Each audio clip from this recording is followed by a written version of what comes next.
आज हम सीखने पर है आत्मा, प्राण और शरीर के बारे में, स्पिरिट, सोल एंड बॉडी।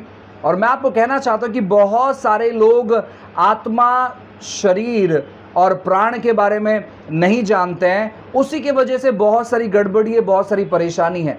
मैं आपको कहना चाहता हूं कि जब हम यह चीज़ समझेंगे कि परमेश्वर ने किस प्रकार हमको बनाया है, तो मैं आपको कहना चाहता हूं ना कि हम उस प्रकार कार्य करने लगेंगे जिस प्रकार परमेश्वर चाहते हैं कि हम कार्य करें।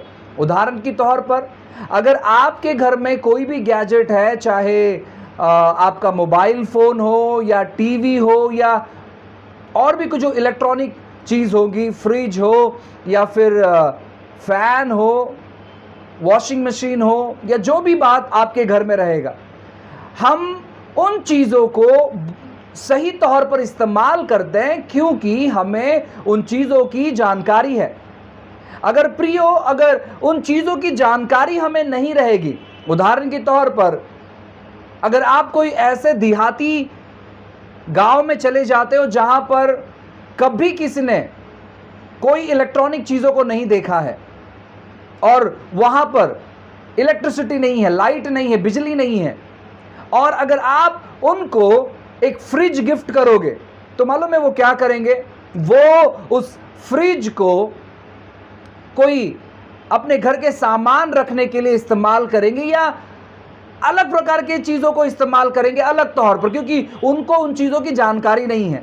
और उसी प्रकार जब हम यह नहीं जानते हैं कि परमेश्वर ने हमें किस प्रकार बनाया है, तो हम क्या करते मालूम है क्या? हम चीज़ों का दुरुपयोग करते हैं, हम सही तौर पर उपयोग नहीं करते हैं। तो मैं आपको बताना चाहता हूं कि इंसान आत्मा है, उसके पास प्राण है और वो एक शरीर रूप घर में रहता है। इंसान आत्मा है, उसके पास प्राण है और वो एक शरीर रूपी घर में रहता है। उदाहरण के तौर पर, अगर आप पानी के नीचे जाओगे तो आप इस शरीर को धारण कर आप पानी के नीचे नहीं जा सकते। आपको पानी के नीचे जाने के लिए आपको एक अलग शरीर की जरूरत पड़ती है, क्योंकि वहां पर अलग प्रकार के जीव जंतु रहते हैं। और आप क्या करते हो?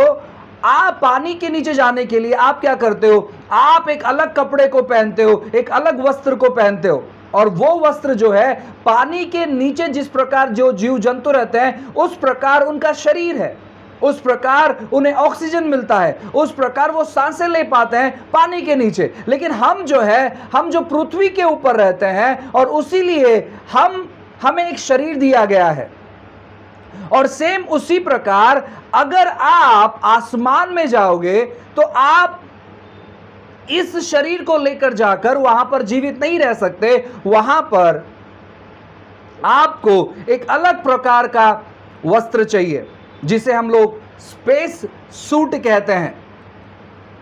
वो अलग प्रकार की बातें होती है। और सेम उसी प्रकार जब हम पृथ्वी पर रह रहे हैं, परमेश्वर ने ये शरीर हमें दिया है ताकि हम आसानी से यहां पर रह पाए।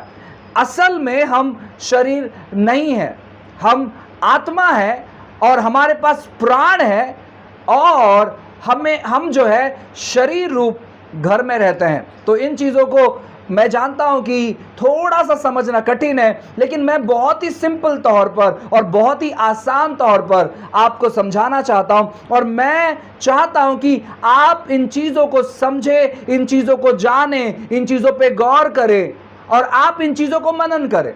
जब आप इन चीज़ों को मनन करोगे, जब आप इन चीज़ों को गौर करोगे, प्रियो मैं आपको बताना चाहता हूं ना, आप बीमार नहीं पड़ सकते, आप आकस्मिक तौर पर मर नहीं सकते, आप दुर्घटना में नहीं जा सकते, आप डिप्रेशन में नहीं जा सकते और आप गलत चीज़ों को अपने जीवन में अनुभव नहीं कर सकते अगर आप इन बातों को जानोगे तो। आज बहुत सारे संसारिक लोग हैं जो आत्मा के बारे में, प्राण के बारे में और शरीर के बारे में जानते हैं और वो उन चीज़ों का प्रयोग करते हैं अपने आप को स्वस्थ रखने के लिए। लेकिन मसीह लोग जो है वो नहीं जानने की वजह से वो बहुत सारी दुविधा और बहुत सारी परेशानी और बहुत सारे दुखों का वो सामना करते हैं। आपको क्या करना है? आपको इन चीज़ों के बारे में जानना है। आप कौन है? आप आत्मा है, आपके पास प्राण है और आप शरीर रूप घर में रहते हैं। तो जो लोग इस समय मुझे सुन रहे हैं वो कहे कि मैं आत्मा हूं, मेरे पास प्राण है और मैं शरीर रूप घर में रहता हूं। ठीक है। अब हम लोग काफी बार हमें क्या लगता है मालूम है, हम जो दिखते हैं या जो हमारा जो शरीर है वही हम है, लेकिन ऐसा बिल्कुल नहीं है। अब मैं आपको बताना चाहता हूं कि ऐसा बिल्कुल क्यों नहीं है। उदाहरण के तौर पर आप जिस मोबाइल फोन से हमें देख रहे हैं, जिस लैपटॉप से हमें देख रहे हैं, जिस टीवी के माध्यम से हमें देख रहे हैं, वो आपका ही है। हम क्या कहते हैं कि ये मेरा मोबाइल फोन है, हम क्या कहते हैं ये मेरा टीवी है, हम क्या कहते हैं ये मेरा लैपटॉप है। हम ये नहीं कहते हैं कि मैं मोबाइल फोन हूं, हम ये नहीं कहते हैं कि मैं टीवी हूं, हम ये नहीं कहते हैं कि मैं लैपटॉप हूं। ये हम क्या कहते हैं कि ये हमारा है या ये मेरा है।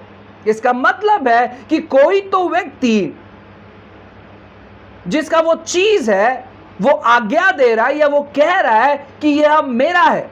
उसी प्रकार जब आप अपने शरीर के बारे में बात करते हैं तो आप ये नहीं कहते कि मैं हाथ हूं, आप ये नहीं कहते हैं कि मैं आंख हूं, आप ये नहीं कहते कि मैं सर हूं। आप क्या कहते हो कि ये मेरा सर है, आप क्या कहते हो ये मेरी आंखें हैं, आप क्या कहते हो ये मेरे हाथ है, आप क्या कहते हो ये मेरी उंगलियां हैं, आप क्या कहते हो ये मेरे पांव हैं। इसका मतलब है कि आपके अंदर कोई तो एक ऐसा व्यक्ति है जो ये कह रहा है कि ये मेरा है।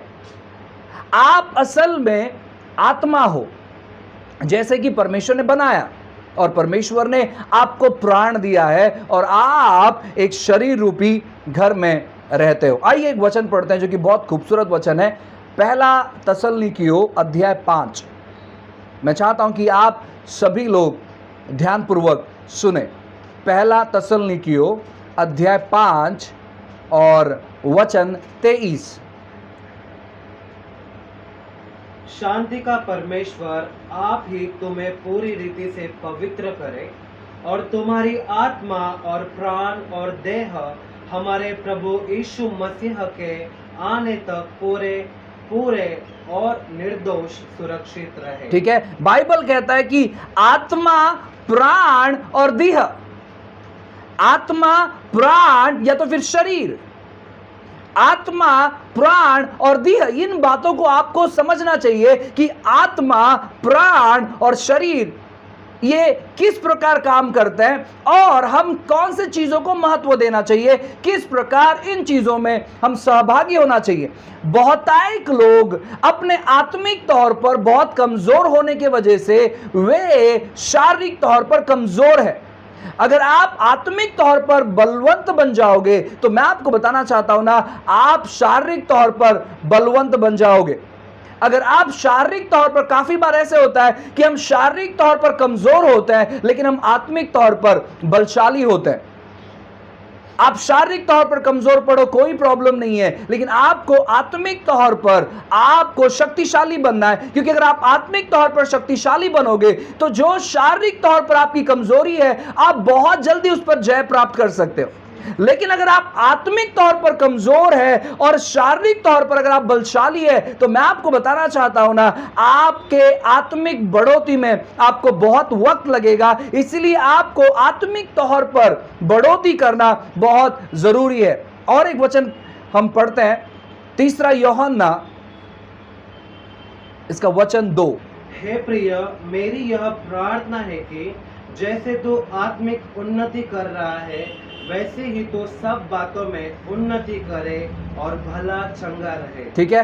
बाइबल यहां पर कहता है कि हे प्रियो या हे प्रिय, जैसे तू आत्मिक उन्नति कर रहा है वैसे तू सभी बातों में उन्नति कर और भला चंगा रहे।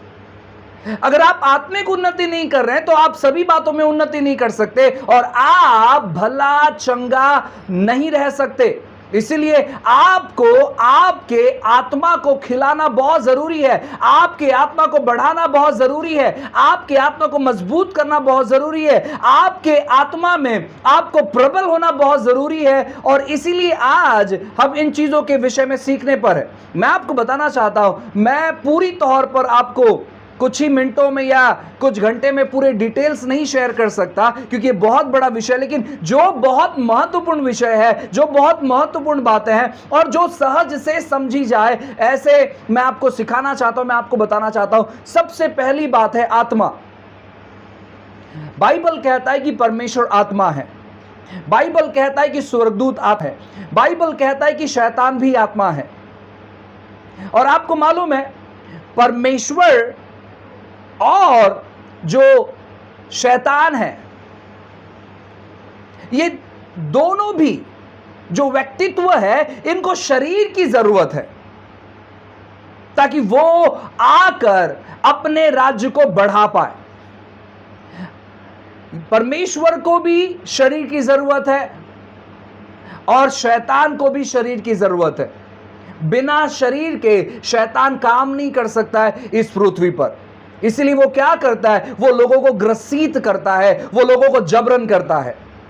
लेकिन परमेश्वर वो किसी को भी जबरन नहीं करते हैं, परमेश्वर लोगों के स्वयं इच्छा के तौर पर वो काम करते हैं,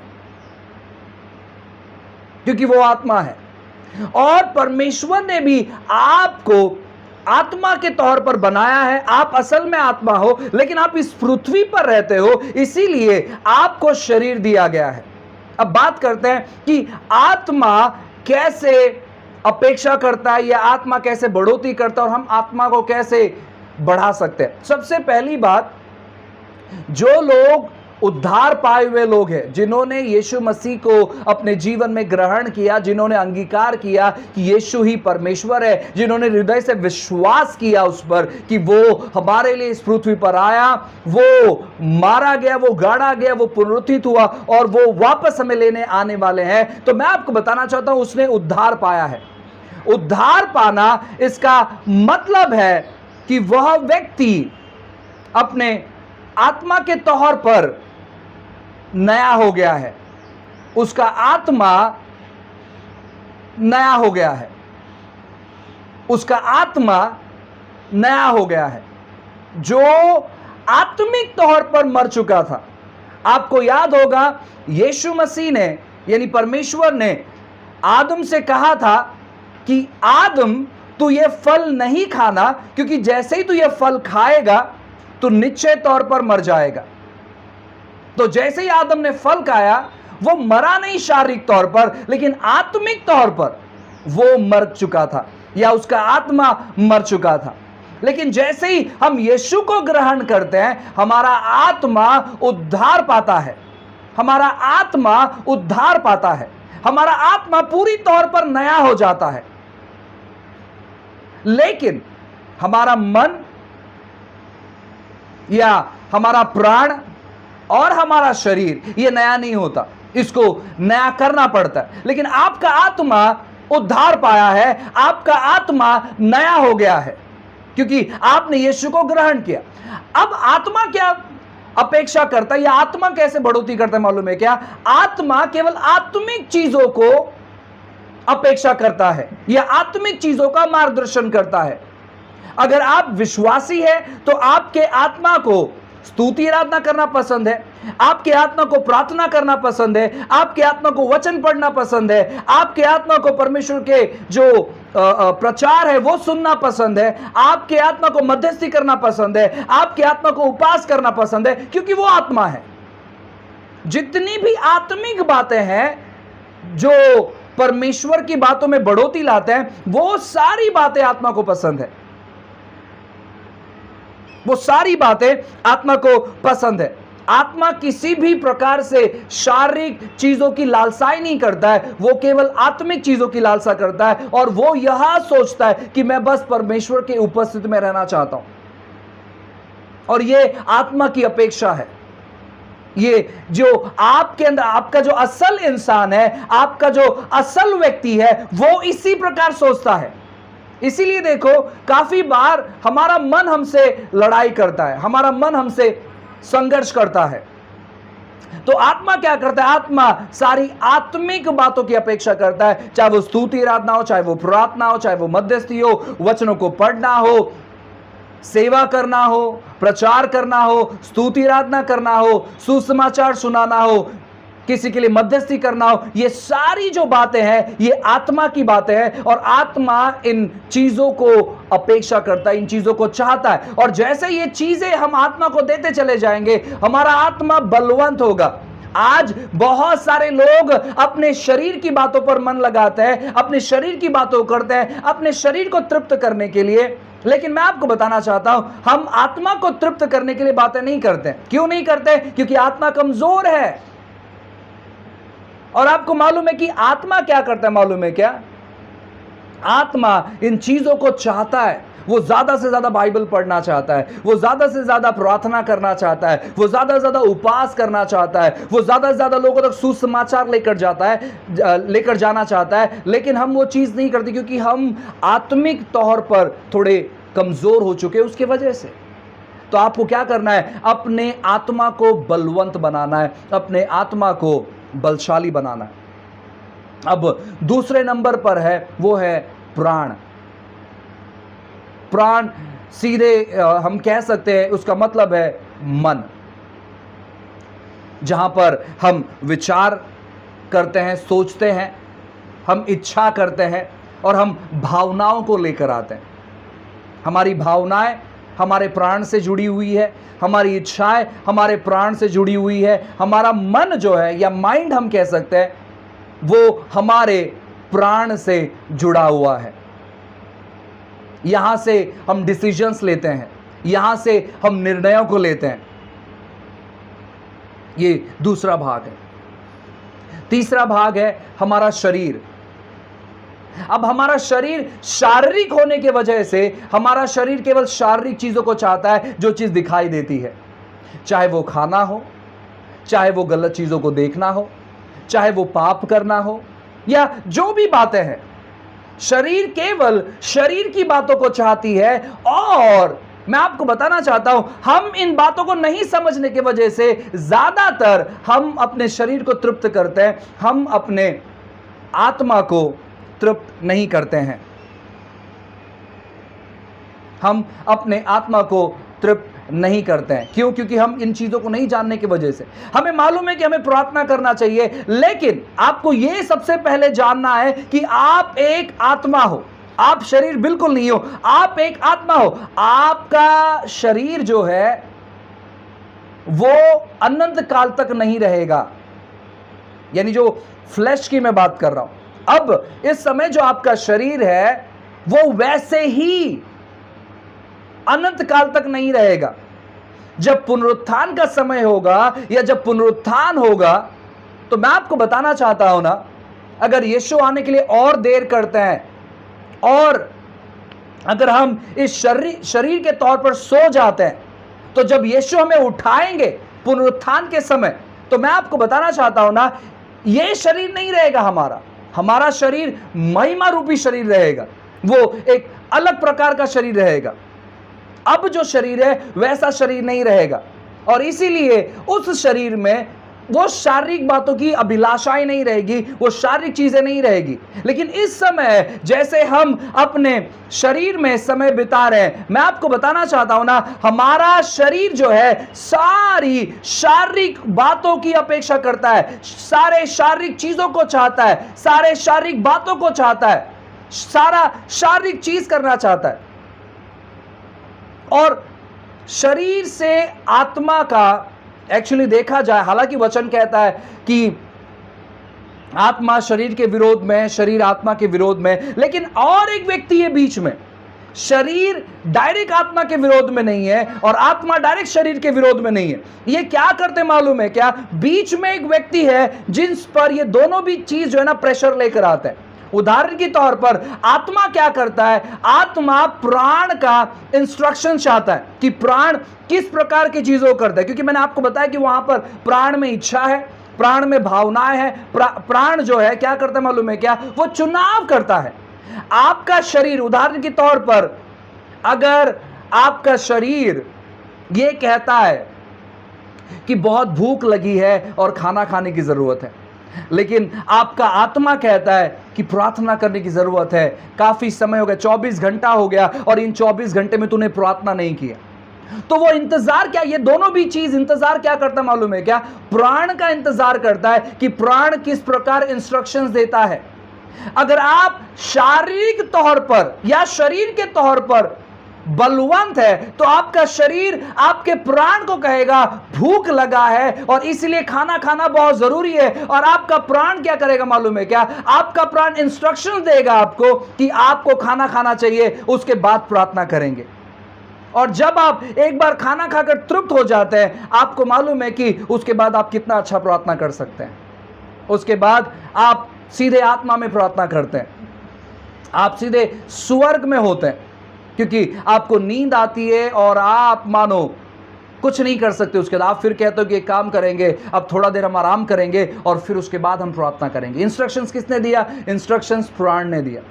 आत्मा वैसे ही भूखा का भूखा रह गया, आत्मा वैसे ही तड़पता रह गया, क्योंकि आपने आत्मा की बातों पर ध्यान नहीं दिया। तो आपको क्या करना है? आपको इन चीजों को समझने की जरूरत है, आप इन चीजों को जानने की जरूरत है। आप असल में आत्मा हो, आपके पास प्राण है और आप शरीर रूपी घर में रहते हो। अगर आप चाहते हो कि आपका शरीर सुंदर रहे, आप चाहते हो कि आप निरोगी रहे, यानी कोई बीमारी नहीं रहे, आप चाहते हो कि आप ज्यादा दिन तक समय बिताएं, आप चाहते हो कि आप सेवा में अद्भुत तौर पर काम करें, तो आपको आपके आत्मा को समझना बहुत जरूरी है। और जितना ज्यादा आप अपने आत्मा को समझोगे, उतना ही ज्यादा आप अपने शरीर पर नियंत्रण करोगे। जितना ज्यादा आप अपने आत्मा को समझोगे, उतना ही ज्यादा आपका जो प्राण है वो आत्मिक चीजों की लालसा करेगा, वो शारीरिक चीजों की लालसा नहीं करेगा। अब आप में से बहुत सारे लोग होंगे जो अपना एक भी टाइम का खाना स्किप नहीं कर सकते।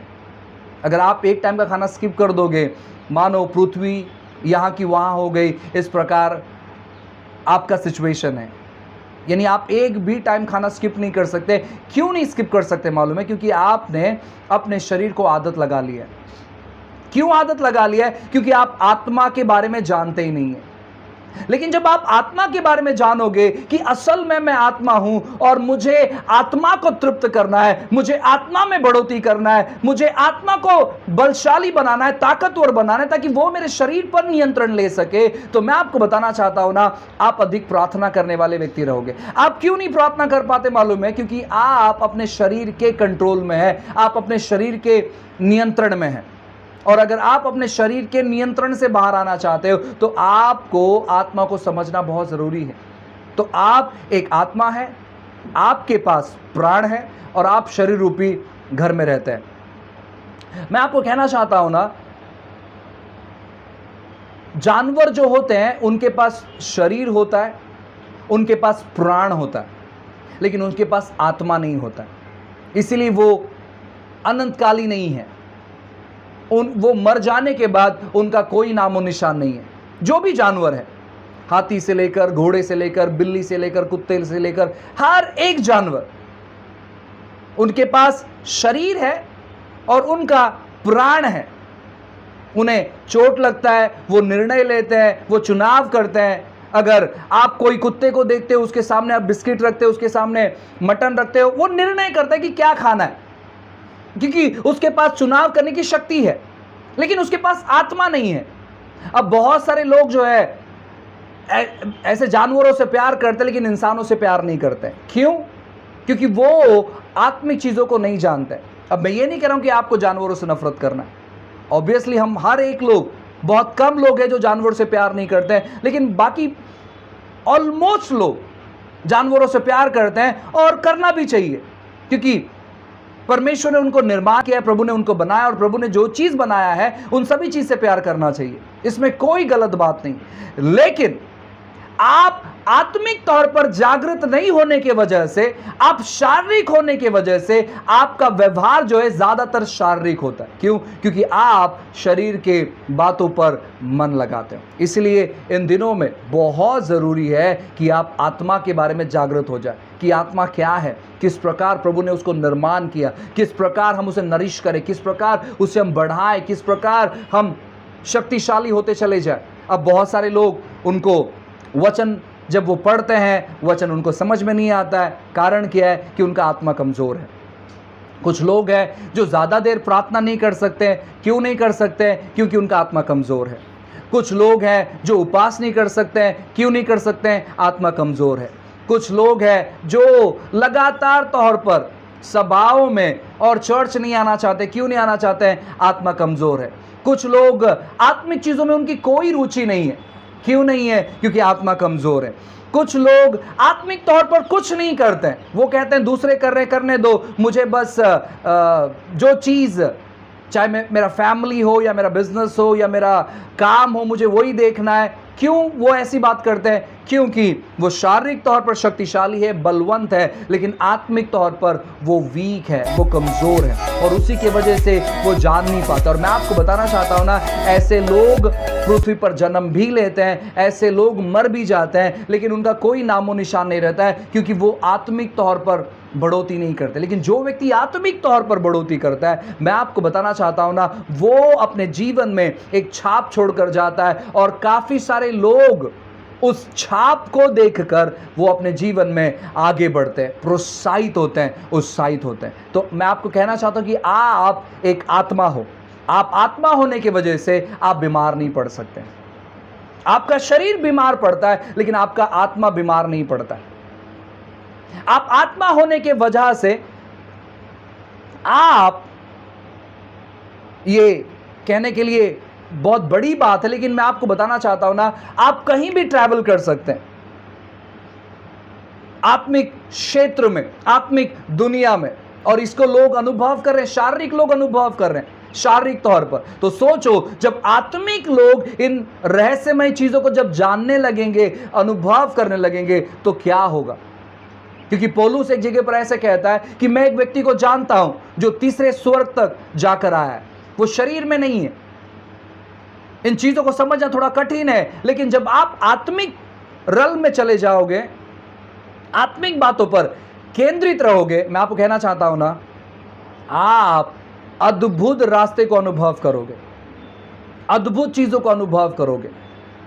और जो व्यक्ति आत्मा के टेस्ट को चख लेता है, मैं आपको कहना चाहता हूं ना, वो व्यक्ति शारीरिक तौर पर कोई भी काम नहीं करता है, वो आत्मिक गहराई में चले जाता है। इसलिए जो लोग मरकर जीवित हुए हैं, खास करके जो लोग मसीह में हैं, उनकी गवाही ऐसे है कि जब वो स्वर्ग में गए, तो स्वर्ग में जाने के बाद जब वो वापस पृथ्वी पर आए, तो उनको पृथ्वी पर रहने की इच्छा नहीं हुई, क्योंकि उन्होंने उस टेस्ट को चख लिया था, उसको अनुभव कर लिया था। उसी प्रकार मैं आपको बताना चाहता हूं प्रियो, इन दिनों में आप आत्मा के बातों पर आप ज्यादा गौर करो, आत्मा के चीजों पर ज्यादा गौर करो, क्योंकि परमेश्वर कुछ अद्भुत करने पर है। ठीक है, इन चीजों को समझो। आप आत्मा हो, आपके पास प्राण है, और आप शरीर रूपी घर में रहते हो। जब आप इन चीजों को जानोगे, आपकी बीमारी आपके शरीर में नहीं रहेगी, क्योंकि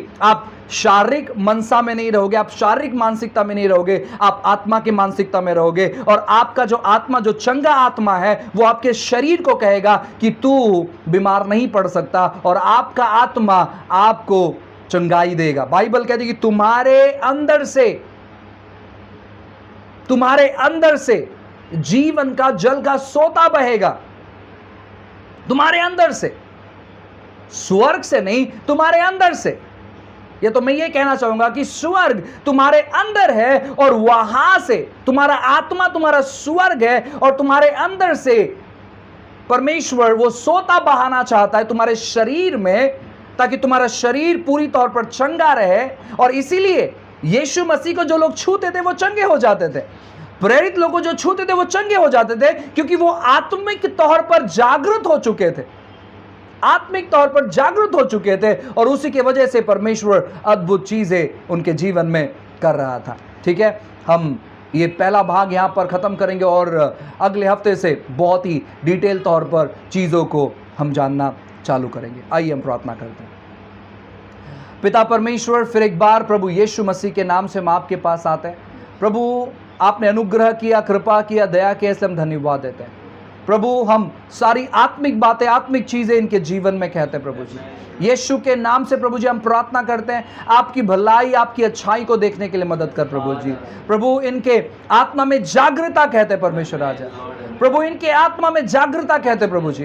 प्रभु, ये आत्मिक चीजों में बढ़ते चले जाए, आत्मा में बढ़ते चले जाए, ऐसे हम प्रार्थना करते हैं। और प्रभु, आपकी चंगाई, आपकी कृपा, आपकी दया, आपकी भलाई इनके जीवन में हम कहते हैं प्रभु जी। आपने कृपा दया किया, इसलिए हम धन्यवाद देते हैं। सारी बातें, सारी चीजें आपको देते हैं प्रभु, महान महिमा आपको देते परमेश्वर राजा। और प्रभु, हम प्रार्थना करते हैं कि होने दे, यीशु के नाम से सारी चीज़ों में सुधारना कहते प्रभु जी। हमारे मन में सुधारना कहते प्रभु जी, हमारे शरीर में सुधारना कहते परमेश्वर। प्रभु, जिस प्रकार आत्मा नया हो चुका है प्रभु जी, प्रभु हमें मदद कर हमारे मन को नया करने के लिए, हमारे शरीर को नया करने के लिए। आपने कृपा दया किया, धन्यवाद देते, महान महिमा आपको देते, प्रार्थना यीशु के नाम से मांगते हैं, आमेन, आमेन, आमेन। सो गॉड ब्लेस यू। प्रभु आपको आशीष करें और अगले हफ्ते फिर हम जुड़ेंगे।